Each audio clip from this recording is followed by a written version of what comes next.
En fait, cette carte qu'on a baptisée carte de sécurité sociale est mise en circulation dans le cadre du projet de modernisation des systèmes d'information de l'IPRES et de la Caisse de sécurité sociale. Les cartes que nous délivrons aux usagers, c'est-à-dire les allocataires au niveau de l'IPRES, les retraités, les veuves, les orphelins et les crédits rentiers qui sont au niveau de la Caisse de sécurité sociale sont au format papier. Dans le cadre de la modernisation, nous avons voulu introduire des cartes numériques. Des cartes numériques qui nous permettent d'avoir principalement deux fonctionnalités. Une fonctionnalité d'identification et une fonctionnalité de paiement. Pour la fonctionnalité d'identification, nous avons l'identification, l'authentification parce que nous intégrons l'empreinte biométrique. Nous avons introduit la notion de prise en charge des preuves de vie parce qu'au niveau des deux institutions, ces usagers, on leur demande d'envoyer un certificat de vie sur des périodicités qui sont définies. Donc avec cette nouvelle carte, les certificats de vie ne seront plus demandés, mais il suffira d'avoir une présence physique et la détention de cette carte pour pouvoir justifier de la preuve de vie.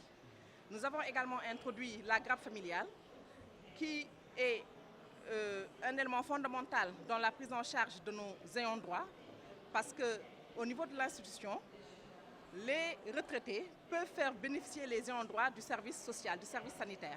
Notre raison de notre présence pour chaque FIDAK, c'est vraiment vulgariser nos missions. La FIDAK nous sert de vitrine pour à chaque fois nos usagers comprennent ce que nous faisons à la Caisse de sécurité sociale.